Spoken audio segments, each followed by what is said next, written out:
I have some incredible updates about the US economy, the stock market, oil prices going down, inflation going down, and Donald Trump, President Trump, getting a big win at the Supreme Court level. Thank you so much for joining me. Let's go ahead and jump into today's news. By the way, thank you guys so much for liking and sharing these videos with family and friends. It really helps me out, so thank you so much. Let's go ahead and jump right in. Attorney General Pam Bondi recently celebrated a significant victory at the Supreme Court level with President Trump.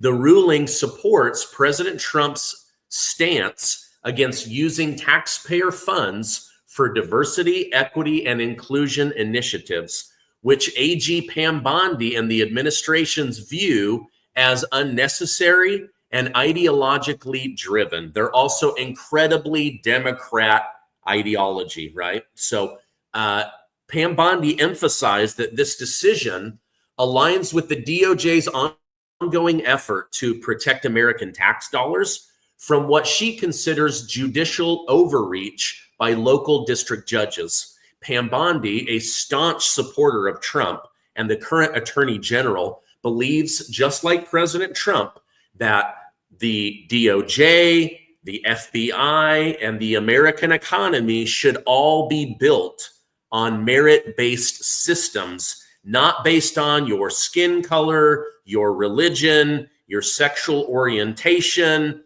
whatever all of those things are. So this is, in other words, President Trump just got a big win from the Supreme Court, and no longer will American tax dollars be used in order to prop up diversity, equity, and inclusion. If you want a job, you've got to have experience, you've got to have skills, you've got to have the education, and you're the right person for the job. It makes all of us safer, which is what President Trump has promised. All right, White House advisor Stephen Miller outlines exactly why President Trump is using tariffs to make America wealthy again, why he is using tariffs to make the middle class healthy again, and why President Trump is focusing on job creation and higher wages. All of this has been pushing the stock market down, but as you'll see later in the video, it is hockey sticking back in the right direction. Let's go ahead and watch this video together, and then I will go ahead and make some comments on it because this stuff is great. Can someone explain to me? We protect and defend South Korea. And in exchange, they steal our automobile industry, they steal our electronics industry. We protect and defend Japan, and in exchange, they close their market to our cars. We protect and defend Canada, and they run up a massive trade deficit with us. We protect and defend all of Europe at a cost of trillions of dollars over time, and what do? They run an over $300 billion trade deficit with the United States. Why should America protect the world, send foreign aid to the world, defend the world, provide for the world, and in exchange, get ripped off by every other country in the world? And what do we have to show for it? The deindustrialization of the heartland, the destruction of the American dream, the eradication of our industrial and manufacturing base that we need for our national security, and the crushing of the American dream. It has to stop, not to mention $36 trillion in debt. All right. So he brilliantly sums up what President Trump and others are trying to do to make America safe, make America great, make America the powerhouse of the world again. So basically, we've been taking tax money from the American people and fake printed digital dollars. All of that goes into funding the military industrial complex. Why? So that we can protect the world. We can be the police officer of the world. And Canada, Mexico, Europe, parts of Asia, our allies in Asia, they all benefit from the US military and from American tax dollars, right? But then they don't buy stuff from us, right? So we've now run up these huge trade deficits, and President Trump is saying no more. You want to be our friend? Act like a friend. Friends don't take advantage of each other. You want our protection? You should pay for it. And we're not gonna send you a bill for the American military bailing you out or having your back or going around the planet. All we ask is that you buy from America, which produces American jobs. So that's what he is trying to get at. And I think that it's absolutely going to happen. But didn't he sum that up just absolutely brilliant? And he goes on to say why globalism is dead, how this is destroying the Democrat Party, how these parasites have actually hurt America. And now the elites, they're all mad at President Trump. But President Trump is standing his ground. Let's go ahead and watch Stephen Miller one more time because, again, this stuff is really, really great.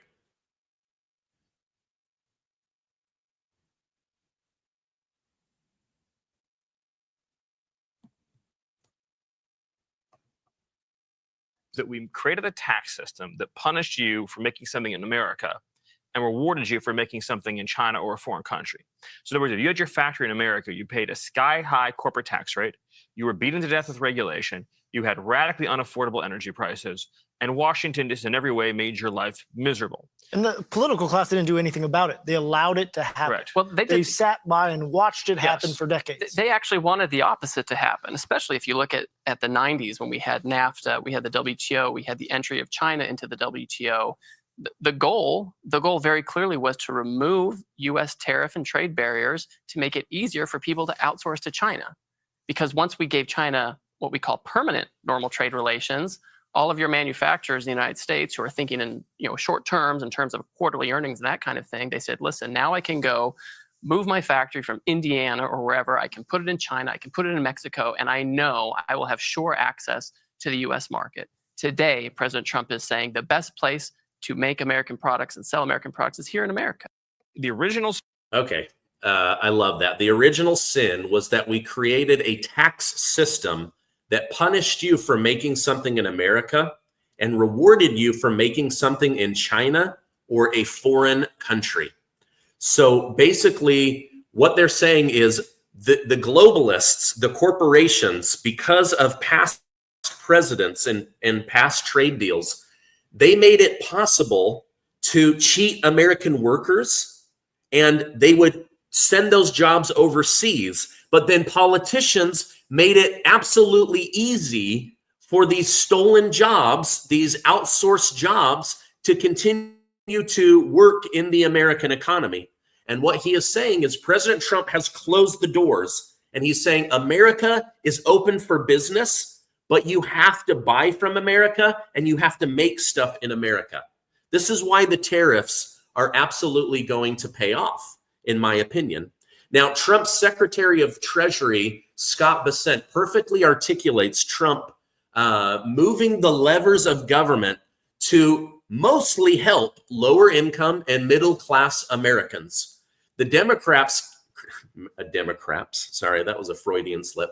The Democrats keep saying everything Trump does is to benefit his billionaire buddies. Have you been on Twitter lately? Have you seen the mainstream media lately? They're all bad-mouthing Trump.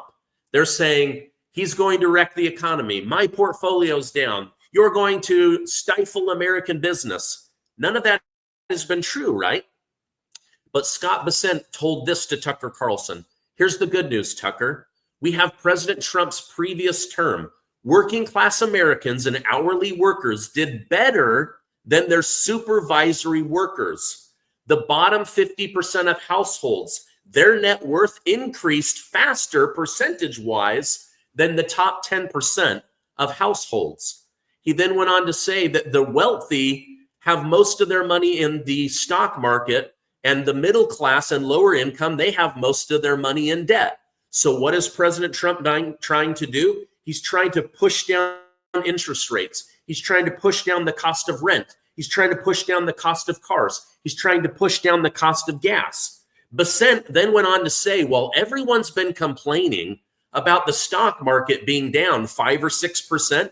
Nobody's pointing out the fact that oil and gas are down 15%, which helps the middle class and businesses that depend on oil and gas, which last I checked was just about all of them. Now, let me know in the comments, have you noticed your gas prices are down?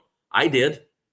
All right. Now, one billionaire who is a Democrat, but lost respect for the Democrat Party because of Biden and anti-Semitism, Bill Ackman, he articulated very well what he believes is going to happen. He said, in actuality, the Trump tariffs were set at a level substantially above, and in many cases at a multiple of counterparty country tariff levels. Initially, the market responded favorably, up more than 1% when Trump referred to reciprocal tariffs in the Rose Garden speech. It was only when he put up a chart showing that the actual tariffs would cause a market plunge. We can divine from this response that market participants are supportive of the administration using tariffs, but at a symmetrical level, not an asymmetrical level. So why does this bother a lot of people? What they don't realize is this comes down to Trump's approach. The answer goes back to the art of the deal. Trump's negotiating style is to ask for the moon and settle for something in between. It has worked well for him in the past, and he is using the same approach here. So basically, Bill Ackman is saying, welcome to capitalism. You come in with a high offer, and then you negotiate to the actual. And he believes that the stock market is going to figure this out and that everything is going to be okay. Now, earlier today, he did go on and he accused one of Trump's people of trying to basically crater the stock market so that his own personal bond portfolio could go up. But the guy went into bonds because he went into government work. And this was a way for him to not play or trade the market, but to still have stability. Now, what I'm going to show you is that things are actually starting to work out. And Bill Ackman basically ended on this. He said, listen, it's time to be patriotic. This is the characteristics of a great leader. We need to be patient. Give Trump time for his tariff strategy to work. So this billionaire is calling on his colleagues and the American people to be patient, support President Trump in this massive change, and not to fight it. Of course, all weekend, there were these large hands-off protests around the country, with the largest being in the city of Boston. However, journalist Laura Loomer exposed this event by filming protesters being brought in by massive buses, being paid to stand. Her team questioned why they were there, and many of them had no idea. Now, they've gone in and they've dug into cell phone data, and they found that a huge percentage of the people at these hands-off rallies for Democrats, that the majority of them attended 5 or more Kamala Harris rallies. Well, if you remember, before Kamala Harris lost the 2024 election, I was able to show to you that many of these are paid actors and that they are being bussed in. Why would somebody go to 5, 6, 7, 8, 9 Kamala Harris rallies if they weren't paid to be there? Well, Laura Loomer and her team actually prove that these people were being bussed in, and when they started interviewing them, most of them, they're just there to collect a paycheck. So don't pay too much attention to the paid protesters, but I don't know, you'll have to make up your own decision. All right, Charlie Kirk put this out today. I think Trump has actually been signaling for months that he was going to push these tariffs and that he was going to do it for jobs, raising wages, and to make America rich again. Well, look at what has happened. Let me pull this up on the screen. This is happening right now today. Breaking news. We're not being wiped out by losses. We're actually seeing increases in the stock market. So these things are going to bounce back to break even. Now, what happened? Basically, the head of the European Union said, okay, President Trump, we're here to play ball. We understand that Europe has taken advantage of America for a long time, and that as the head of NATO, we've taken advantage of you. Now, don't get me wrong. I want to go to Europe. I want to visit Europe. My family is descended from Europe, but these guys have been taking advantage of it. Just look at the Russia-Ukraine war. Collectively, America has put up more taxpayer money than all of the other countries. America has done more to put Putin in his place than all of the other countries. So Charlie Kirk is right that things are going to bounce back, and they already are. And now I want to go over to Steve Bannon, because Steve Bannon has a special guest on. And this special guest, Ed Dowd, is a former brilliant analyst for Wall Street. and he's going to walk you through in about 2.5 minutes exactly why the US economy is going to boom once Trump gets all of these tariffs in place. Let's go ahead and watch and react to this together. Doubt your thoughts, sir. Thank you for coming on. You're in Hawaii today, Ed? It's 12:12 here. Okay. My God, you're such a. I'm gonna have to think about that. I may need some Hawaiian time, sir. Come visit. Your thoughts. Well, look, two things. We're still analyzing the tariffs, but there's a lot of confusion, a lot of hand-wringing, a lot of takes and emotions. It could have been communicated a little better, but it looks like the Trump administration decided to put the end goal out there. We want zero. We want deficits to be zero. This is how we calculate the tariff, and let's now come to the table and figure this out, rather than go into all the legal documents, looking at all. You know how much time it would take to like negotiate every little product and every little reciprocal tariff. This is just a way to get people to the table, and I think it's going to yield some benefits down the line. This is a dynamic process, but there's a lot of confusion. I think it's a way to cut through all the time it would take to negotiate with each country one by one on reciprocal tariffs. It's like, this is the end goal, and let's start and come to the table and see what we can talk about. That's what I think the purpose ultimately was, and I think that's the goal. It actually saves a lot of time, because I think they would have been bogged down for months trying to figure this out. That's opinion number one. Opinion number two, on the economy, the stock market. Look, fraudulent elections have catastrophic consequences, as you've often said. The last 2 to 3 years of this economy have been fraudulent. And we have a stock market bubble, all-time valuations. Trump inherited that. It was coming down regardless. And his policies were going to shut off the liquidity spigot from the government, and this was bound to happen. Tariffs are the reason du jour. But quite honestly, we were topping out since December. There were warning signs in the market. The AI bubble burst in February. And now the trade tariffs have just fed on it. This is phase one, stock market bubble bursting. If I'm a betting man, we're getting close to some sort of washout low, and maybe a massive recovery as more and more countries come to the table. So this is phase one. We'll have a relief rally, but then we're going to have to deal with the housing crisis that was caused by the aliens. They priced a lot of people out of the market. We're going to have a housing correction, a housing recession. So, the Trump administration is realigning the economy, restructuring the economy.